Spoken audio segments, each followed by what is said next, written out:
Semua orang ngomongin mindset, dari mulai motivator ulung sampai motivator yang baru muncul di permukaan. Mindset selalu jadi pembahasan yang menarik untuk dibahas. Tapi nggak jarang, pembahasan mindset jadi bahan cemooh banyak orang. Sebab muak, sebab geli.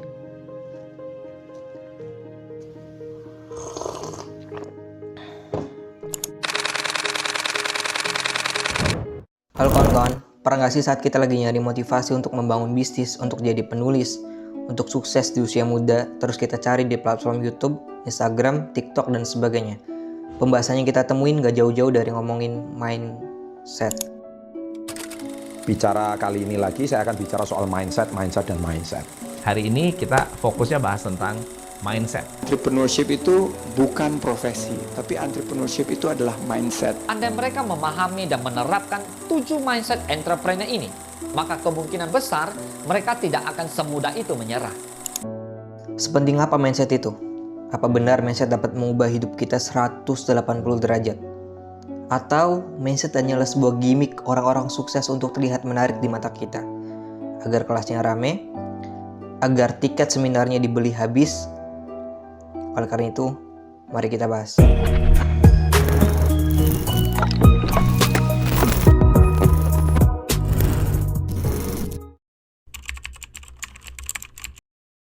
Mindset bisa kita sebut pola pikir, Pak. Tapi kalau meminjam teori mindset dari Carol Dweck, mindset adalah sekumpulan keyakinan yang membentuk atau membangun cara berpikir memahami dunia dan diri sendiri. Tapi kalau gue sederhanin lagi, pakai bahasa gue sendiri, mindset adalah cara berpikir yang kita kendalikan secara sadar sepenuhnya. Mindset memang memiliki banyak kaitannya, Pak, sama pengambilan keputusan kita.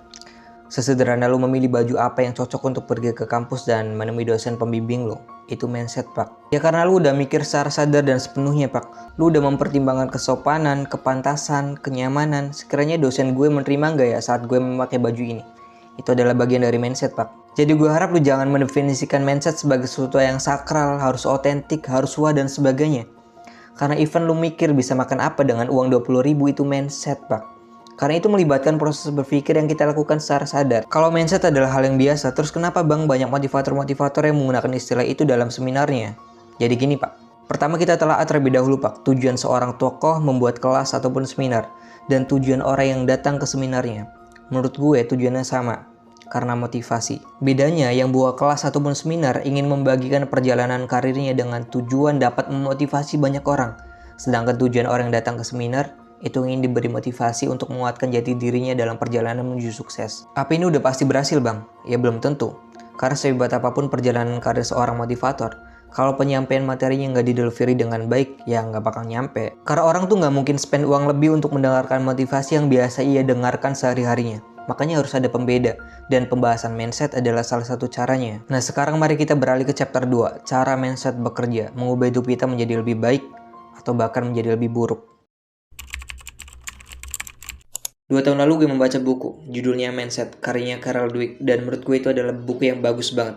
Tapi sebagus-bagusnya buku itu, di situ nggak dijelasin secara spesifik bahwasanya mindset adalah variabel utama atau variabel terpenting yang dapat mengubah hidup kita.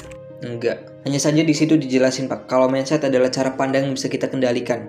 Kita bisa memilih, melihat sesuatu dari sudut pandang yang mana.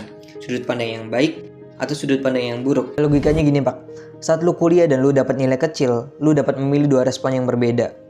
Respon yang pertama, lu nyari beberapa orang yang nilainya lebih kecil daripada lu biar lu merasa ada temennya. Dan kalau ditanya sama orang tua, lu bisa jawab, banyak kok temen-temen yang nilainya kurang, saking mata kuliahnya aja yang susah, dosennya pelit nilai. Atau respon yang kedua, lu pulang dan duduk di meja belajar, menjauhkan distraksi HP, lalu lu mikir, apa yang membuat nilai gue jadi kurang maksimal ya? Apa karena gue banyak bercandanya di kelas? Atau karena gue banyak organisasinya, dan gue gak bisa ngatur antara kuliah dan organisasi? Atau apapun itulah, kemungkinan-kemungkinan lain yang dapat lu sadari bahwa itu adalah faktornya. Oleh karena itu, Pak, jangan heran kalau ada orang yang spend banyak uang untuk datang ke seminar dari Sabang sampai Merauke, tapi outputnya apa?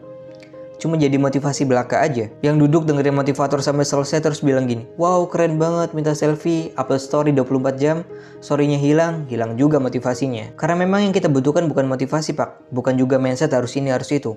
Yang kita butuhkan adalah kemampuan bijaksana dalam mengambil keputusan yang sesuai dengan tujuan hidup lo. Kalau lu pengen jadi penulis, ya lu banyakin belajarnya. Dan sesekali bolehlah dengerin podcast Radit ataupun Terelie soal kepenulisan. Bukan lu dengerin podcast seharian kepenulisan, tapi lu dalam sehari cuma nulis 1 paragraf doang.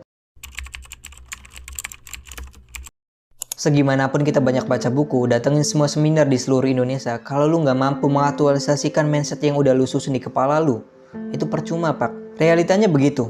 Mindset positif nggak cukup tanpa tindakan yang nyata, Pak.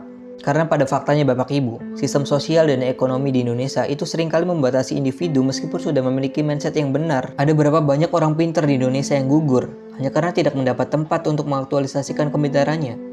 Jawabannya banyak banget, Pak. Tapi itu bukan salah mereka yang ngasih tempat, Pak. Bukan juga salah orang pinternya. Yang salah adalah sistemnya. Makanya kita harus lebih cerdas dalam mencari cara untuk mendobrak sistem tersebut. Dengan cara apa?